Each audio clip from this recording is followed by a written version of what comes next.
Hi, Guillermo Mash here for the Without a Roof radio program. And we have a real pleasure today. I have Grace Loescher, who penned a brilliant essay in this week's version of the Sacramento News and Review called Need Housing, Enter Purgatory, 6 Reasons Why Sacramento's Coordinated Entry System is a Good Idea Poorly Executed. Welcome to KZFR, Grace.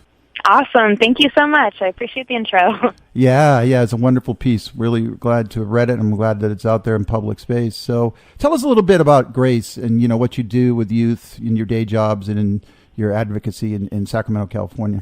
Sure. So a lot of different things. My formal role is having the great privilege to serve as the program director for Waking the Village. And Waking the Village is a nonprofit in Sacramento that works to serve homeless youth and is most well known by our transitional living program, Tubman House. Provides 18 months of transitional living for homeless parenting youth. It's been around for about 13 years. And then just recently we've opened a couple new programs and housing programs. So my job is kind of to have my hands in everything a little bit, working with young people to navigate the system, get them housing, health care, welfare, whatever it is. And then I also direct one of our new arts programs called the Creation District, which is a space for youth to explore social justice and wellness through the arts. Wow, that could almost do a whole show on that. That's a beautiful program. I love it. Yeah, we're very lucky. What compelled you to write this Need Housing essay, Grace? Well, since I've started working at Waking the Village, specifically in Tubman House, I've loved our program. I believed in our program. I've seen the power of building real relationships with folks and standing by them through the hard times and navigating the system. And just about, 6 months ago, when we started working with HUD, we got a HUD grant, and so began working with a new rapid rehousing program in conjunction with WIND Youth Services.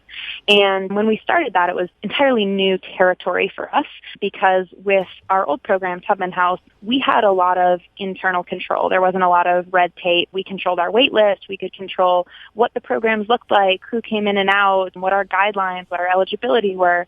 And when we opened the doorway, we now had to follow HUD regulations. And that was really new for me and really kind of scary for me because it took a lot of power and judgment out of our hands as service providers and put them into the hands of someone sitting behind a cubicle in a desk in some far-off land. And it became harder and harder to kind of do my job as a youth advocate. And I started feeling like I could no longer advocate for the youth I was working with because I couldn't see where they were on the wait list. I couldn't really help them get into the program that I was in charge of. I couldn't really do much behind the scenes. And that was really scary. And I don't think it's very well known because unless you're working with the system directly, it's kind of behind curtains, right? You don't really see it or interact with it. And I think it's important that folks who aren't engaging with the system each day knows what it looks like. Well, thank you for that. I mean, that really puts a good contrast on it because I'm familiar with what you guys do at Tubman House, and it is a blessing that you kind of have, your own program that's self-contained, and I can just see where that would be like a huge stress jumping into the whole HUD bureaucracy, for the lack of a better word. So what I want to do right now is for our listeners, once again, we're speaking with Grace Loescher from Sacramento, California. And I'm going to read the first 4 paragraphs and just jump right in and have Grace start talking about this wonderful essay. But here's how it starts. The Need Housing, Enter Purgatory. At 7 p.m. on a recent Tuesday, I logged onto Facebook to find personal messages from 5 frantic teenagers all pleading for help. I have nowhere to go. Have you heard back from Sacramento Steps Forward about housing? One asked. Grace, I'm desperate. Please help me find somewhere to go tonight, wrote another.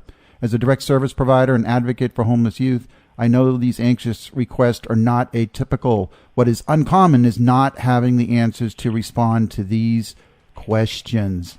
So why don't you elaborate on that specificness of it and give us a little more insight on the desperate situations that you deal with often on a daily basis? Well, for one, working with youth in our new program that's funded by HUD means that we have to follow the HUD definition of homelessness.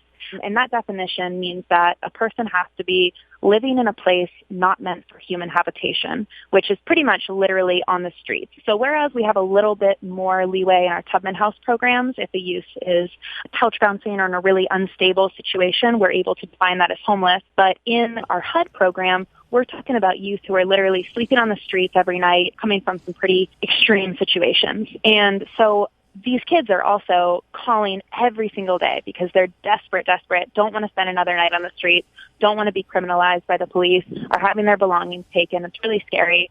And I found more and more that I was getting these calls and numbers and messages on Facebook, and I always give young people my personal phone number and love to stay connected as they're waiting on our wait list. But it began getting really scary when I realized that they would call in and I no longer had any words of comfort to offer or any words of advice, really, because I couldn't say if they were next on the wait list or number 210. And so that became really, really hard to do my job there. What I think I'm going to do now is I have an interview that I did with a high school age youth who is experiencing homelessness. And we're just going to dovetail it into, giving a face and a voice to folks that are out there like Grace had just described. So here we go.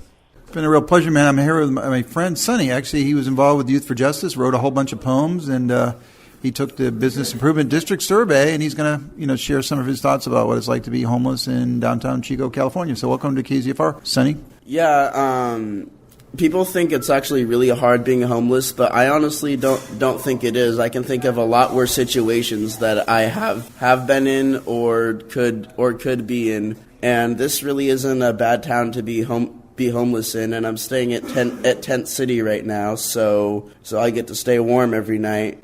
And besides the days I don't do so good panhandling, I think it's pretty easy. Would you like to share some of the situations that were harder than being homeless? Well, when I was living up in Paradise, I was almost fighting with my family all the time, and it was just completely unhealthy. So I moved down to Chico, and it's been a lot better.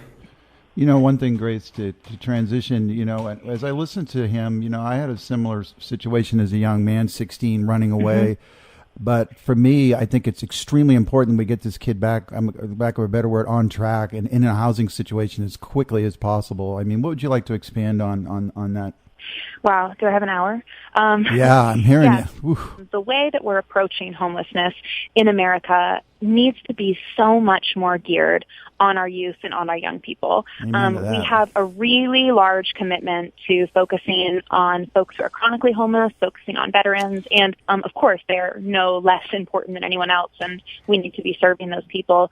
But we're setting our youth up for a situation where they're not really going to get services, they're not really going to get housing and intervention and support until they've been so beaten down by their circumstances that then they qualify as chronically homeless, if you will. Then they've spent years on the streets. Then maybe they've explored other coping mechanisms such as drugs or alcohol, and then they're eligible for these services. Whereas if we were intervening at a time where someone's in high school, before it gets so bad and so desperate, we could really create a movement where we don't have a chronically homeless population, or at least not one of the magnitude that we do now, because we're intervening early. Yeah, amen to that. I did a film festival, and that was the mantra of it 2 years ago. If you want to solve homelessness in 20 years, house every single homeless youth now.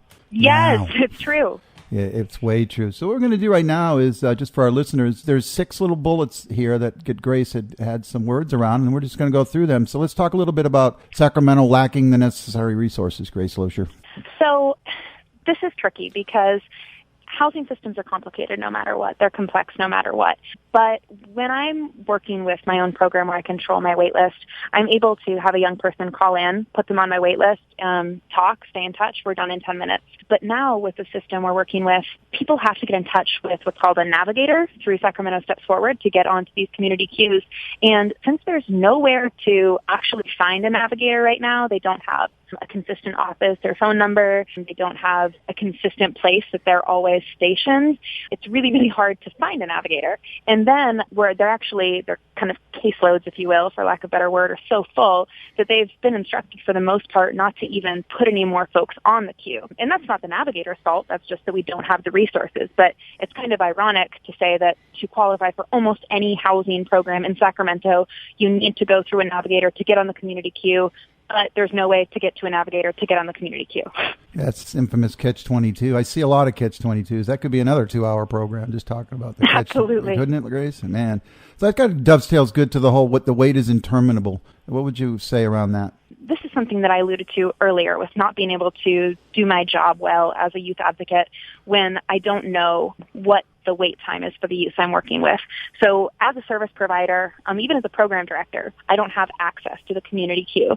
So I can get the names for the next 10 people or so who are going to come into our program, but beyond that, I can't see anything. So it's really hard to make plans and goals with young people I'm meeting on the streets because I'm not sure what to advise them when I don't know when their housing is going to come through. And if someone does take a motel voucher, for example, or they take a short-term program that's 30 days or something because they're desperate, that will disqualify them from the community queue. And it's really hard to make that determination where I say, no, stick it out on the streets a little bit longer because maybe housing's going to come through. Or I say, no, take what you can get, stay dry for 30 days, and we'll see what comes next. And that's a really scary decision to have to make with no information to go off of. It also puts a lot of stress. I don't think we talk nearly enough around the stress it puts on the advocates, folks like you or the work I do, or we could just name on, but it's really, really stressful to be in that situation. Absolutely, yeah. And you're bearing the brunt of kind of the anger and frustration and hopelessness that come from the young people. And of course, understandably, someone, again, off in a cubicle somewhere is making these decisions, but I'm the one who's telling the young person to their face every day that as their advocate, I don't know when they're going to get housed. And that creates mistrust. That really hurts our relationship because I'm not able to be that advocate for them. Talk briefly about the system, how complicated the system is. That's the next bullet in your essay. Sure, because the system's so complicated. Local affordable housing slots are being given away to Bay Area residents. This was something I found out when I started talking to property managers who work with programs such as mine, rapid rehousing programs, and they were pretty transparent about the fact that they've got to fill their units. They have a job to do. They can't leave units sitting open for months and months while we figure out how to get someone in them. They have to pay the bills. And I understand that, of course. And so they want to get kids housed. They want to get them off the street. And if they can do that from a different city because it's faster, then they will. And so I don't know, to be transparent, a ton about the Bay Area Coordinated Entry Program, but from the property managers I spoke to, they were able to, when they had a vacancy, the next day get that referral, get that youth who was document ready and ready to go over and into that unit, as opposed to Sacramento where those units could be sitting open for over a month. Maybe you talk a little bit about the entry programs strangled by red tape. I think one of the difficult things, there's so much red tape. This could be its own show.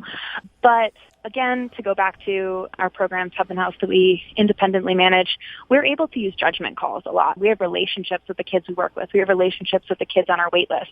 We're able to talk to them and work with them and work through this. But now the way the system works is we're figuring out who's eligible for what program based on some computer algorithm from a long survey called the VI-SPAT, Vulnerability Index, blah, blah, blah, rather than human judgment and determination with people who have relationships with the young people. And this is really hard and scary to cut through the red tape, because if I want to advocate for a youth, I really can't. I just have to hope that a number on the computer screen works out correctly or something like that, and I'm not able to really advocate. We're at the point, Grace, let's talk a little bit about the people slipping through the cracks. So one of the difficult things is that we have this navigator system set up where a person who's staying outside is supposed to be matched up with a navigator who will put them on our community queue. But the navigators aren't meant to be case managers. They're not meant to walk with a person through every step of their journey. Of course, they don't have the capacity to do that. But with that, it means that when someone's name comes up on the list, these navigators, depending on the amount of time that they've been waiting, maybe haven't been in touch with that person since they got their documents ready, since they got them on the list. So then imagine you're just going out there in the streets trying to find someone. You're not even given a phone number because they don't ask for that on the survey. So you just have a cross street. It's really difficult to find someone a year later on a cross street to tell them that their name has come up for housing. And so what do? Do you leave a spot open for months while you search for this person? Or do you move on and accept that they've just lost their spot because it's taken too long? So it's really scary to lose people that way. Yeah, I can see more and more as we walk through this, how you've got that ability to been in an environment where you could make decisions, good decisions, and at Tubman, they actually physically, they do have like a champion or a mentor that helps the youth through the whole process. I mean, they're there with them. Absolutely. Step by step. And like I mentioned earlier with the Creation District, one of the arts programs we run, that way if someone gets on our wait list and we don't have a spot for housing yet, we're still able to invite them to come to those workshops and build community and get to know our coaches and get to know our community, and make sure that we're serving them while they're kind of in that purgatory wait time. And that's one of the big things missing from our coordinated entry system. The last bullet in your essay was, how no one will talk about it. Why don't we talk about it a little bit here? Yeah. This is hard. This is interesting. Sacramento Steps Forward is our continuum of care, and a continuum means collaboration. And I believe, I will say, in the time since I've written this essay and now, we've gotten a lot better, and we've started to have the hard conversations. And I think that we all want to say in Sacramento, all of us, I even get tempted to say it, that the reason people are homeless is because we don't have enough housing. And that's true, of course, that we don't have enough housing, but that just kind of takes the onus off of ourselves for what we do have control over. And people are also homeless because we're not managing our systems well. I know, I'm sure, as a provider, that I've made a lot of mistakes. And we need to be able to own those and call each other out in love and kindness and collaboration so that we can fix those. But that's really scary to do when you're talking about homelessness, when you're talking about someone's livelihood and life and wellness as the result of your mistakes. Nobody wants to admit that their shortcoming has led to someone's housing crisis. But we need to get in the same room, and we need to talk about it, and we need to do it with a sense of urgency. And I think that's been one of the scary things, is it's felt like we're kind of all sitting around this burning building talking about how we'll meet in 2 weeks to design an exit plan. But the building's burning. Kids are staying outside tonight, and we have to approach this with a sense of urgency and a sense of community collaboration. But any closing comments, Grace, as we wrap this up? The one thing, that I would love to touch on is a question you asked me earlier after the interview with the high school student about why you think so many youth are homeless. And I think that's such an important question to touch on always whenever we're talking about homeless youth, is why they become homeless, because I think there's a common misconception that youth are homeless due to poor choices and drugs and alcohol, but it's just not true. Youth become homeless due to a myriad of reasons: economic stratification, decades of systemic racism and poverty, lack of community investment, all sorts of stuff. And the drugs and alcohol abuse, that comes after a lifetime of being beaten down by the system. And so I just think that we need to know and remember as a community that homeless youth are just like any other youth, only they don't have a safety net to support them. And they want, at age 18, exactly what you or I wanted at age 18. They want a college education and a career and a place to call home. And the road's not easy to get there for anyone, but when you don't have a safety net of any kind, it's almost impossible. And I think we see homeless people, sleeping outside or asking for change, and it's easier on our consciences if we can believe that their fate is kind of a result of some bad choice. But I think that we really need to wake up as a community and own the responsibility to care for each other, especially our homeless youth, and really have that village approach. Yeah, Waking the Village, man. It's such a wonderful name for your organization you work for. Thanks so much, Grace. It's just a beauty to have this time to pre-record this, and we'll be airing this on this coming Wednesday, February 22nd, Without a Roof radio program. Thank you so much. I appreciate it. I really appreciate you reaching out and for all you do.